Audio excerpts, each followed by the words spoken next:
Hi friends, welcome to my channel. ఈరోజు నేను ఉల్లిపాయ పకోడీ అయితే చేస్తున్నాను. దానికి నేను 4 ఉల్లిపాయలు తీసుకున్నాను, పెద్ద సైజు ఉల్లిపాయలు. ఇలా సన్నగా కట్ చేసుకోవాలి. 2 పచ్చిమిర్చి సన్నగా కట్ చేసుకోవాలి. 3 స్పూన్లు బియ్యం పిండి, 1 కప్పు శనగపిండి, సన్నగా కట్ చేసిన కొత్తిమీర, కరివేపాకు, సాల్ట్, చిన్న అల్లం ముక్క దంచుకుని వేసుకోవాలి. చాలా బాగుంటుంది టేస్ట్ అల్లం వేసుకుంటే. నేనైతే ఫ్రెండ్స్ నా పద్ధతిలో అయితే ఇలా చేస్తాను. ఉల్లిపాయ పకోడీ చాలా టేస్ట్గా ఉంటుంది. మనం కట్ చేసుకున్న ఉల్లిపాయల్లోనూ అల్లం, సాల్ట్ వేసుకుందాము. అల్లం దంచుకుని వేసుకోవాలి ఫ్రెండ్స్. సన్నగా కట్ చేసిన పచ్చిమిర్చి, కరివేపాకు, కొత్తిమీర సన్నగా కట్ చేసుకోవాలి. ఇప్పుడు మనం ఇవన్నీ కలుపుకోవాలి. ఇలాగా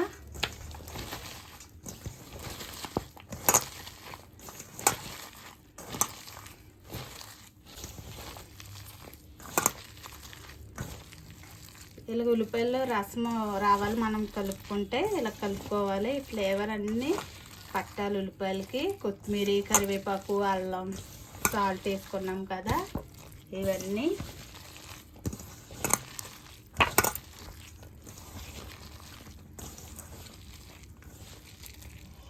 ఇప్పుడు మనం బియ్యం పిండి వేసుకుందాము. 3 స్పూన్లు వేసుకోవాలి. క్రిస్పీగా ఉంటాయి ఫ్రెండ్స్. బండి మీద ఉన్న పకోడీ లాగా ఉంటుంది.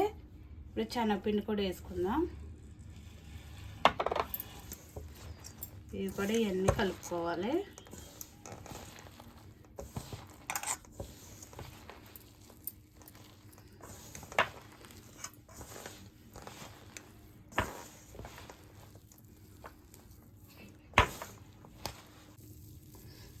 ఇలాగా ఉల్లిపాయల్లో ఉన్న ఈ తడి ఇలా కలిసిన ఫ్రెండ్స్ పిండి మనం కొంచెం అంటే కొంచెం వేసుకోవాలి వాటర్.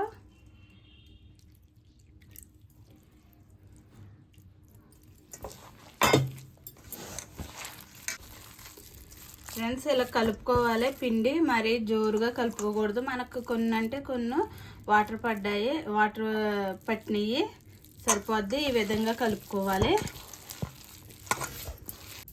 మనం స్టవ్ వెలిగించుకుని కడాయి పెట్టుకుని పకోడీకి ఆయిల్ అయితే పెట్టుకున్నాను ఫ్రెండ్స్. ఆయిల్ వేడవుతుంది. ఆయిల్ వేడయింది లేదో చూద్దాం ఫ్రెండ్స్. ఆయిల్ అయితే వేడయింది. ఇప్పుడు మనం ఇలా కలుపుకున్న పిండి వేసేసుకుందాం. ఇలా వేసుకోవాలి ఫ్రెండ్స్, ఉండల కింద వేసుకోకూడదు.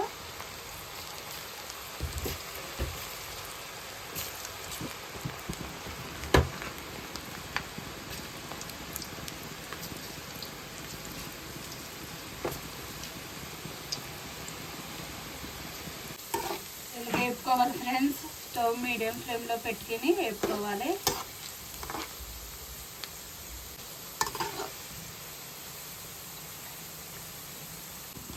ఫ్రెండ్స్ పకోడీ అయితే వేగిపోయింది. ఇది ఈ కలర్లోకి వచ్చాక తీసేసుకోవాలి మనం.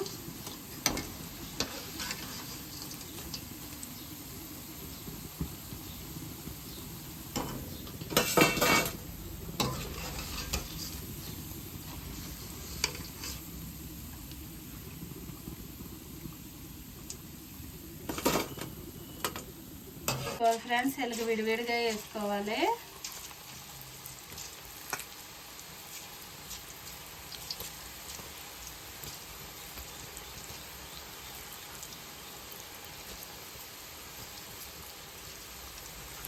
పిండి కూడా ఇదే విధంగా వేసుకోవాలి.